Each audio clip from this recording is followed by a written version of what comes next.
Good morning, everyone. Today we are going to start our new chapter, that is the chapter 6, Soil and Mineral Resources of India. ठीक है कि हमें जो है बहुत सारी जगहों पे किस तरह की इंडिया मतलब लाइक इंडिया में हमें कौन कौन से टाइप्स ऑफ सॉइल्स जो है देखने को मिलते हैं, क्या क्या रिसोर्सेज हैं. ठीक है, इस चैप्टर में हम लोग सॉइल्स के बारे में, कुछ मिनरल्स के बारे में पढ़ेंगे. ठीक है, सो इसमें हमें क्या क्या जानने को मिलेगा कि सॉइल एंड यूजेस, सॉइल के कुछ यूजेस, देन उसके कुछ types, then how can we conserve soil, हम लोग जो है सॉइल को कैसे जो है कंजर्व कर सकते हैं. ठीक है, then mineral and their uses, then हम मिनरल एंड उसकी यूजेस के बारे में पढ़ेंगे.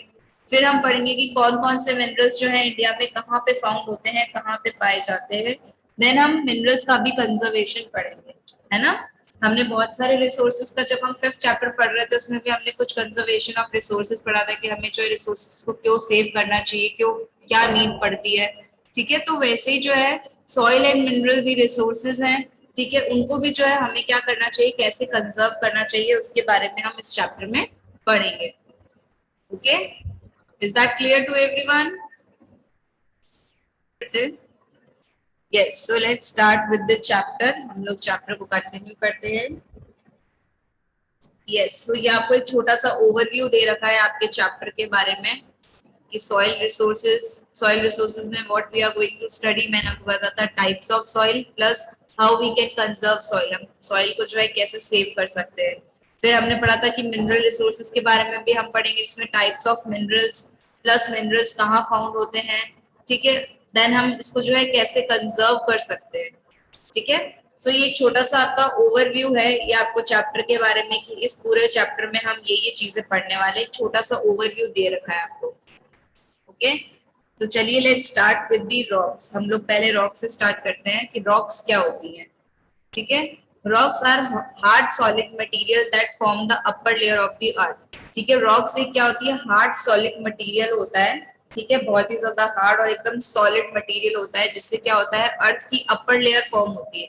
यानी कि अर्थ की जो फर्स्ट अपर लेयर होती है वो किससे बनती है, रॉक से मिलके बनती है. ठीक है, देन इन रॉक्स में, rocks are composed of one और मोर मिनरल्स. इस रॉक में क्या होता है, एक या एक से ज्यादा जो है मिनरल्स प्रेजेंट होते हैं. ठीक है, so the breakdown of rocks leads to the formation of soil. अब जब रॉक का जो ब्रेकडाउन होता है, जब वो टूटती है, ठीक है, रॉक को जब तोड़ा जाता है या जब उसका ब्रेकडाउन अपने आप होता है, तो उससे क्या होता है, सॉइल का फॉर्मेशन होता है, यानी कि उससे जो है सॉइल बनती है. तो ये आपको ध्यान रखना है कि सॉइल का फॉर्मेशन कैसे होता है. द ब्रेकडाउन ऑफ रॉक, यानी कि रॉक्स के टूटने के बाद, पत्थरों के टूटने के बाद जो क्या होता है, वो उससे क्या है, सॉइल क्रिएट होती है, सॉइल फॉर्म होती है. ठीक है, अब सॉइल का क्या यूजेस है. So soil is necessary for plants to grow and both humans and animals depend on soil for food. Exactly, कि सॉइल जो है नेसेसरी है प्लांट्स को ग्रो करने के लिए, प्लस जो ह्यूमंस हैं एंड जो एनिमल्स हैं वो भी किस पे डिपेंड करते हैं, सॉइल पे डिपेंड करते हैं फॉर फूड. क्योंकि आपका जब तक प्लांट पे अच्छे से जो फ्रूट्स वगैरह होता है ग्रो होते हैं, तो अगर आपका प्लांट ही अच्छे से ग्रो नहीं हो पाएगा तो हमें भी कुछ फ्रूट्स और वेजिटेबल्स नहीं मिल पाएंगे, है ना. तो इसलिए जो है soil is very necessary for the growing of plants. ठीक है, yes, so next is the soil resources. अब सॉइल रिसोर्सेज क्या होता है. So soil is the top layer of the earth surface. ठीक है, टॉप लेयर होती है. ठीक है, टॉप लेयर, ये देखो आप, as you can see in this picture, ये आपका जो है अपर लेयर है, अर्थ के ऊपर, अर्थ के जस्ट ऊपर वाली जो लेयर है. ठीक है, ये आपकी रॉक से बनी हुई है. देन उसके बाद आपका सब सॉइल आता है, देन आपका जो है टॉप सॉइल आता है. ठीक है, so it is the top layer of the earth surface. Earth surface की एकदम टॉप लेयर है. ठीक है, इट इज फॉर्म बाय, अब सॉइल कैसे फॉर्म होती है हमने पढ़ा था. It is form by the breaking up of rock into small pieces, है ना.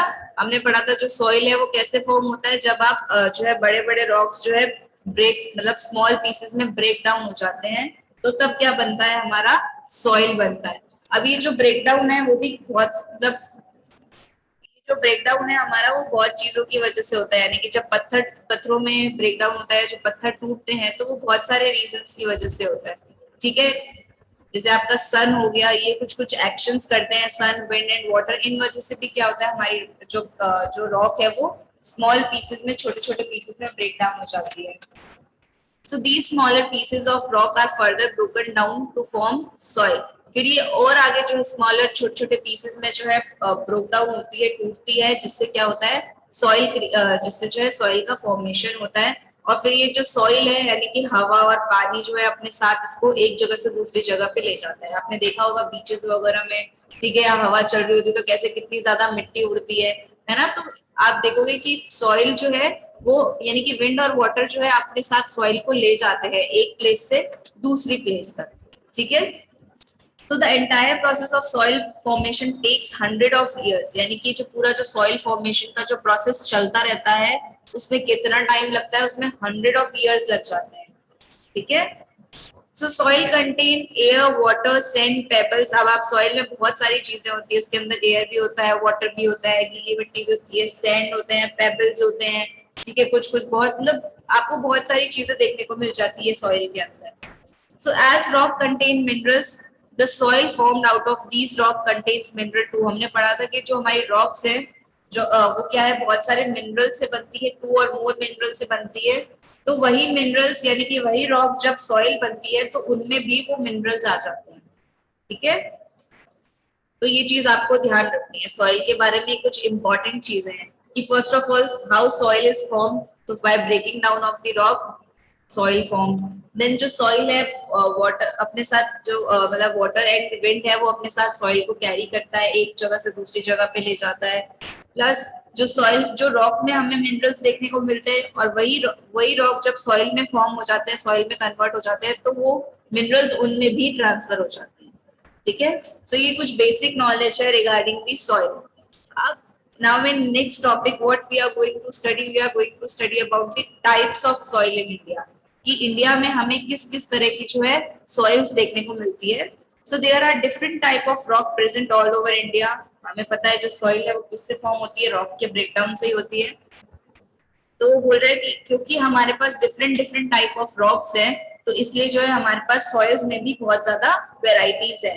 सो therefore different types of soil are found in our country. बहुत सारी जो है हमारी कंट्री में यानी कि हमारे इंडिया में हमें बहुत टाइप की जो सॉइल्स देखने को मिलती है। सो लेट अस सी कि हमें कौन कौन सी सॉइल देखने को मिलती है, प्लस उसकी क्या क्या कैरेक्टरिस्टिक्स हैं, उसकी क्या क्या यूजेस हैं, वो सॉइल पर्टिकुलर कौन सी क्रॉप को ग्रो करने में हेल्प करती है वो भी हम देखेंगे। तो सबसे पहले what you have to do is आपको ये आपको जो कुछ नेम्स है that is the 6 names of the soil that you have to remember कि कौन कौन से नेम्स हैं। First is the alluvial soil, black soil, red soil, laterite soil, mountain soil and desert soil, ठीक है। तो ये नेम्स आपको ध्यान रखने हैं कि there are 6 types of soil that are found in India. So first is the alluvial, then black soil, then red soil, then laterite, mountain and desert. ये बहुत इंपॉर्टेंट है, ये आपको पता होना चाहिए, इससे रिलेटेड आपका क्वेश्चन भी आएगा आगे, ठीक है। You have to tell the different types of soil in India. अब हमने इनके नेम्स पढ़ लिए, अब हम उनके बारे में कुछ और भी जानेंगे कि एलुवियल सॉइल जो है कैसे फॉर्म होती है, उसमें क्या क्या चीजें होती है, वो कहाँ फाउंड होती है, प्लस कौन सी क्रॉप्स जो है उसके उस पर्टिकुलर सॉइल की हेल्प से ग्रो होता है, ठीक है। So alluvial soil, it is formed by the soil and small pieces of rock carried and deposited by the river originating in the Himalayas। ठीक है, ये किससे बनती है, रॉक के ब्रेकडाउन से बनती है। बहुत सारे स्मॉल पीसेस होते हैं सॉइल के अंदर, ठीक है, और ये जो है हिमालय के आसपास ये रिवर्स हमें देखने को मिलती है, तो उसमें साथ में इसके एलुवियल सॉइल के भी पार्टिकल्स जो हैं डिपोजिट होते हैं, उसके अंदर जाते हैं और ओरिजिनेट होते हैं, ठीक है। So it is very fertile and rich in humus, ये बहुत ही फर्टाइल होती है और रिच होती है, ठीक है। इसमें बहुत सारे ऐसे ऐसे चीजें मिलती हैं जो कि बहुत अच्छी होती है क्रॉप ग्रो करने के लिए, ठीक है। So it is found in the plains of Punjab, Uttar Pradesh and Bihar. ये हमें कहाँ पे देखने को मिलती है, कौन इंडिया में कौन सी जगह में देखने को मिलती है, तो ये हमें पंजाब, उत्तर प्रदेश एंड बिहार साइड में देखने को मिलती है, okay. Then which type of crops grown in this soil, कौन कौन से टाइप की जो क्रॉप से ग्रो होती है, that is the rice, wheat, मेज एंड शुगर केन, ठीक है। ये जो क्रॉप्स है ये एलुवियल सॉइल में बहुत अच्छे से ग्रो करती है, ठीक है। So now next is black soil. अब ब्लैक सॉइल है तो नाम से ही पता चल रहा है आपका कि सॉइल का जो कलर है वो भी क्या होगा, ब्लैक ही होगा। सो it is a dark grey और ब्लैक इन कलर, बहुत सिंपल, ये तो आपको नेम से ही पता चल रहा है कि अगर ब्लैक सॉइल है तो यानी कि उसका कलर भी क्या होगा, ब्लैक ही होगा, ठीक है। So it can be of dark grey और black in colour. It is found in, अब ये कहाँ पे पाई जाती है सॉइल, ये आपको northern and western parts of the Deccan प्लेटू। हमने जब चैप्टर्स पढ़े थे हमने डेक्कन प्लेटू के बारे में भी पढ़ा था पहले, है ना, जब हम प्लेन डेजर्ट्स और ये वाला चैप्टर पढ़ रहे थे उसमें हमने डेक्कन प्लेटू पढ़ा था। तो ये आपको नॉर्थ एंड वेस्ट साइड में यानी कि northern and western parts of the Deccan प्लेटू में देखने को मिलती है या वहां पे पाई जाती है, ठीक है। और इसमें कुछ जो क्रॉप्स होते हैं that is the cotton, millet and sugarcane. यहाँ पे जो है ये 3 टाइप्स की जो है क्रॉप ग्रो होती है, ठीक है। कौन कौन सी है, cotton, millet and sugarcane, okay. Millet means आपका होता है बाजरा, बता देती हूँ मैं आपको अगर किसी को प्रॉब्लम नहीं। मिलेट आपका होता है बाजरा या ज्वार भी कह सकते हो, ठीक है।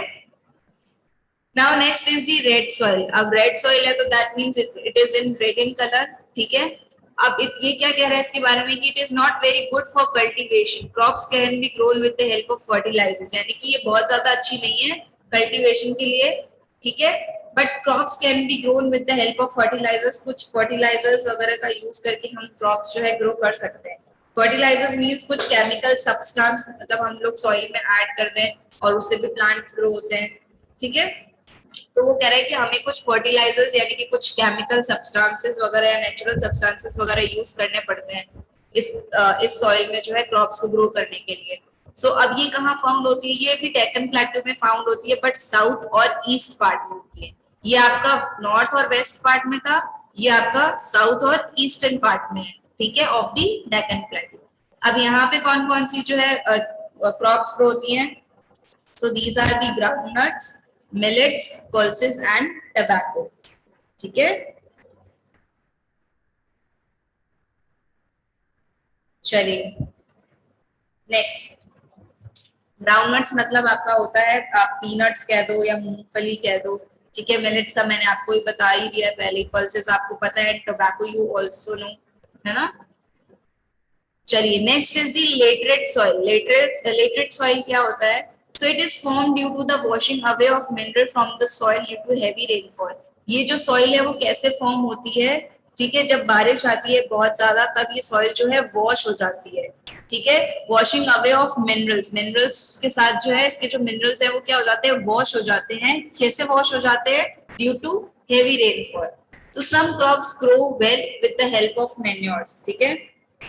अब यहाँ पे कुछ क्रॉप्स ग्रो होती हैं, कैसे ग्रो होती हैं, मैन्योर्स की हेल्प से। मैन्योर्स आपका क्या होता है, that is the solid waste from farm animals, आपका जो सॉलिड वेस्ट होता है फार्म एनिमल्स का, ठीक है, उससे जो है ये आपका ग्रो करता है, ठीक है। इसके अंदर जो रिलेटेड सॉइल के अंदर जो क्रॉप्स होती है वो इस ऐसे ग्रो करती है, ठीक है। नाउ अभी कहाँ पे मिलता है आपको या कहाँ पे फाउंड होती है, it is found in the hilly areas of Karnataka, hilly areas में जो कि कर्नाटका, केरला और तमिलनाडु, उड़ीसा एंड असम, वहां पे जो है आपको ये सब चीजें या ये जो सॉइल है देखने को मिलती है, ठीक है। अब यहाँ पे कौन कौन सी क्रॉप्स ग्रो होती है आपकी, टी, कॉफी एंड रबर, ये जो क्रॉप्स है आपकी लेटेड सॉइल में या लेटेड सॉइल की हेल्प से जो है ग्रो होती है, okay. Yes, so now next is the mountain soil. नाम से ही पता चल रहा है माउंटेन सॉइल है तो मतलब माउंटेन एरियाज में ही फाउंड होती है, ठीक है। ये जो है फर्टाइल सॉइल होती है, then it is found in the mountain and hilly areas. मैंने आपको बताया था नेम से ही पता चल रहा है, तो माउंटेन एरिया और हिली एरियाज में फाउंड होगी। तो अब वो कौन कौन से एरियाज हैं, that is the Jammu and Kashmir, Ladakh, Himachal Pradesh, Uttarakhand and Arunachal Pradesh, ठीक है। अब यहाँ पे माउंटेन सॉइल में कौन कौन सी क्रॉप्स ग्रो होती है, that is the wheat, maize, barley, tea, fruits. कौन कौन से फ्रूट्स ग्रो होते हैं, such as apple, pear and plum. तो ये कुछ फ्रूट्स भी ग्रो होते हैं, कुछ क्रॉप्स भी यहाँ पे ग्रो होती है, okay. Yes, so now next is the desert soil. अब desert soil है means that is be found in the deserted area, so the soil is dry and sandy and not good for growing crop। desert area में हमने देखा कि बहुत कम जो है plants वगैरह grow करते हैं, है ना। क्यों, क्योंकि यहाँ का जो soil है वो dry है और sandy है और that is not good for the crops, जो कि crop के लिए good नहीं है। So it is mainly found in the desert region of Rajasthan। ये राजस्थान के deserted area में या deserted region में ये soil हमें देखने को मिलती है। और यहाँ पे जो crops grow होते हैं that is the date, millet, barley and maize। ये सारे क्रॉप्स जो है यहाँ पे हमें देखने को मिलते हैं। Okay, so this is all about the soil, उसके कुछ टाइप्स। ठीक है, अब यहाँ पे आप मुझे बताइए कि कुछ प्रॉब्लम है आपको। Yes, so now let's start with the conservation of soil कि हम जो है सॉइल को कैसे सेव कर सकते हैं, कैसे बचा सकते हैं, क्यों हमें सॉइल को जो है कंजर्व करने की नीड है, बिकॉज जो प्लांट्स वगैरह जो ग्रो हो रहे हैं, इवन जो ह्यूमन की नीड्स है फॉर फूड, वो भी कहीं ना कहीं क्या है, सॉइल से ही फॉर्म हो रही है। ठीक है, so sometimes the top layer of soil which is usually the most fertile layer get carried away by strong wind and heavy rainfall. ये हमने पढ़ा था कि जो सॉइल होती है उसको क्या हो जाता है, पानी के साथ और विंड के साथ जो है उड़ के या बह के चली जाती है। ठीक है, सो जो sometimes the top layer of the soil जो कि बहुत ही फर्टाइल लेयर होती है, वो क्या होती है, कैरिड अवे हो जाती है, यानी कि उसको अपने साथ कौन ले जाता है, स्ट्रॉन्ग विंड या हैवी रेनफॉल अपने साथ कैरी कर लेती है। So this process by which the top layer of soil is removed is known as soil erosion. तो ये जो प्रोसेस होता है कि जो आपकी जो सॉइल है, यानी कि जो आपकी टॉप लेयर है, ठीक है, वो रिमूव हो रही है, वो वहां से हट रही है, किसकी वजह से, strong wind and heavy rainfall की वजह से। तो उसको क्या कहा जाता है, सॉइल इरोजन कहा जाता है। ठीक है, क्या कहा जाता है, soil erosion. So soil erosion is the process of wearing away of top soil, which is the most fertile layer of the soil. हमने यही पढ़ा था कि it is the top layer of the soil, topmost layer of the soil, जो कि क्या करती है, फर्टाइल होती है, बट क्या होता है, बारिश की वजह से और हवा की वजह से जो फर्टाइल लेयर ऑफ सॉइल है वो क्या हो जाती है, चली जाती है हमारे से, मतलब जहां पे हमें प्लांट्स वगैरह ग्रो करने होते हैं तो वो वहां से उड़ के चली जाती है। सो इट इज, ये जो है क्यों होता है ये, यानी कि process of carrying away of soil क्यों होता है, तो उसकी भी बहुत कुछ रीजंस हैं। It is mainly cause due to water, wind, ये हमने पढ़ा ही था, और भी कुछ कुछ रीजंस हैं, दैट इज द डिफॉरेस्टेशन की वजह से हम ज्यादा से ज्यादा पेड़ काट रहे हैं, उसकी वजह से भी जो है सॉइल इरोजन होता है। देन आपकी कुछ और ह्यूमन एक्टिविटीज हैं जिसकी वजह से जो है सॉइल इरोजन हमें देखने को मिलता है। तो सॉइल इरोजन क्या होता है, soil erosion is the process by which top layer of soil is remove, यानी कि जिस वजह से आपकी जो लेयर की जो सॉइल है वो रिमूव हो जाती है, वो हट जाती है, उसको हम क्या बोलते हैं, उसको हम सॉइल इरोजन कहते हैं। तो ये बहुत सारी चीजों की वजह से होता है, आपको ध्यान रखना है। ठीक है, तो सॉइल इरोजन, अब इसको हम रिड्यूस कैसे कर सकते हैं, यानी कि ये जो सॉइल है वो रिमूव हो जाती है, तो उसको हम रिड्यूस कैसे कर सकते हैं। So by soil erosion reduce the fertility of soil. अब अगर सॉइल इरोजन होगा तो इसकी वजह से क्या होगा, जो सॉइल की फर्टिलिटी होगी, यानी कि वो चीजें, वो मिनरल जो उसमें प्रेजेंट होते हैं क्रॉप्स को ग्रो करने के लिए, तो वो भी क्या होगा, अच्छे से ग्रो नहीं हो पाएंगे। ठीक है, so clearing of forest for agriculture and construction of houses harmful effect the soil as well. अब मैंने बताया था कुछ ह्यूमन एक्टिविटीज की वजह से और डिफॉरेस्टेशन की वजह से भी क्या होता है, सॉइल जो है वहां पे खत्म हो जाती है। तो आपको देखो, आप क्या कह रहे हैं कि clearing of forest for agriculture, हम क्या है, एग्रीकल्चर यानी कि खेती बाड़ी करने के लिए हम क्या करते हैं, फॉरेस्ट को क्लियर कर देते हैं। तो फॉरेस्ट को क्लियर करने से क्या होता है, वहां से जो सॉइल है वो भी जो है रिमूव हो जाता है। ठीक है, देन हम जो हाउसेज वगैरह कंस्ट्रक्ट करते हैं तो उससे भी क्या हो रहा है, हमारे सॉइल को इफेक्ट हो रहा है। So that's why it is very essential to conserve the soil. अब इसलिए जो है, क्योंकि इतना सा प्रॉब्लम आ रही है, अगर सॉइल ही नहीं रहेगी तो बाकी चीजों में प्रॉब्लम आएगी, है ना। तो इसलिए क्या है, हमें उसको कंजर्व करना चाहिए, इसको सेव करना चाहिए। सो soil is necessary for our food requirement. हमारे फूड रिक्वायरमेंट के लिए सॉइल एक जो है इम्पोर्टेंट चीज है या नेसेसरी है। अगर सॉइल इरोजन हो जाएगा, यानी कि सारी सॉइल रिमूव हो जाएगी, तो हम अच्छे से प्लांट्स को, ट्रीज को ग्रो नहीं कर पाएंगे। So trees and plants hold the top layer of the soil with their roots. अब जो ट्रीज और जो प्लांट्स हैं, आप देख सकते हो कि कैसे जो है वो टॉप लेयर जो है, यानी कि वो अपने रूट्स वगैरह से क्या है, टॉप लेयर जो है उसको पकड़ के बैठे हुए हैं। ठीक है, यहाँ से उनको सॉइल से भी जो उनको न्यूट्रिशन मिल रहा है, कुछ चीजें मिल रही है। तो thus we should check deforestation and plant more trees. तो हमें क्या करना चाहिए, पेड़ पौधे नहीं काटने चाहिए, हमें ज्यादा से ज्यादा पेड़ उगाने चाहिए। And farmer must use natural fertiliser. मैंने आपको बताया था कि वो कुछ केमिकल्स वगैरह यूज करते हैं, फर्टिलाइजर्स, कुछ ऐसे सब्सटेंस वगैरह यूज करते हैं क्रॉप्स को ग्रो करने के लिए। तो वो क्या कह रहे हैं कि फार्मर्स को जो है केमिकल वाली चीजें यूज करने के बजाय नेचुरल फर्टिलाइजर यानी कि नेचुरल सब्सटेंसेस यूज करने चाहिए क्रॉप्स को ग्रो करने के लिए। अब वो नेचुरल सब्सटेंस काऊ डंग भी हो सकता है ना। आज के टाइम में भी लोग जो है काऊ डंग यूज करते हैं। तो बहुत सारी चीजें हैं जिससे जो है हम जिसे हम यूज कर सकते हैं for the proper growing of crops. ठीक है, हम केमिकल फर्टिलाइजर्स का यूज ना करके हम जो है नेचुरल मेथड जो हमारे पास नेचुरली प्रेजेंट है हम उनका यूज करें, क्योंकि केमिकल से भी क्या है सॉइल को इफेक्ट होता है। सो growing the same crop in a particular area for a long time reduces soil fertility. और सॉइल की फर्टिलिटी कैसे खत्म हो जाती है, जब हम लॉन्ग टाइम तक यानी कि एक ही एरिया पे हम क्या है सेम ही क्रॉप बारी बारी उगाते रहते हैं, तो उसकी वजह से भी क्या होता है सॉइल की फर्टिलिटी जो है रिड्यूस हो जाती है। Okay, so therefore farmers must grow, इस वजह से क्या है फार्मर्स को जो है अलग अलग जो है क्रॉप्स ग्रो करनी चाहिए अपने सेम लैंड पे। अगर वो एक ही लैंड पे ही अगर फार्मर, या आप देखो फार्मर्स का ये लैंड है, यहाँ पे बहुत सारी उन्होंने क्रॉप्स ग्रो करी, ठीक है, एक बार उन्होंने ये क्रॉप्स ग्रो करी फिर उनको काट दिया, फिर वही सेम क्रॉप्स अगर वो बारी बारी वहां ग्रो करेंगे तो जो सॉइल के जो मिनरल्स है, जो उसकी फर्टिलिटी है, वो एक टाइम पीरियड के बाद खत्म हो जाएगी। ठीक है, तो इसलिए ये बोला जाता है कि अगर सॉइल इरोजन नहीं करना है या फर्टिलिटी को मेंटेन रखना है, आप चाहते हो आपकी क्रॉप्स हर बार अच्छी ग्रो हो, तो आपको हर बार जो है अलग अलग तरह की क्रॉप ग्रो करनी चाहिए। सेम चीज पे आप वर्क करोगे तो क्या हो जाता है, वो चीज करने का जो आपका जो एक अंदर से एक्साइटमेंट होता है वो खत्म हो जाता है। तो वैसे ही अगर आप सेम सेम क्रॉप ग्रो करोगे तो सॉइल की फर्टिलिटी खत्म हो जाएगी। तो इसलिए जो है उनको अलग अलग क्रॉप्स ग्रो करनी चाहिए। हम भी अलग अलग काम करते तो वो एक्साइटमेंट बना रहता है ना। तो यही चीज है, ये कुछ रीजंस हैं, ठीक है, या कुछ आप देखोगे कुछ स्टेप्स हैं जिससे जो है हम सॉइल को कंजर्व कर सकते हैं, सेव कर सकते हैं। ओके।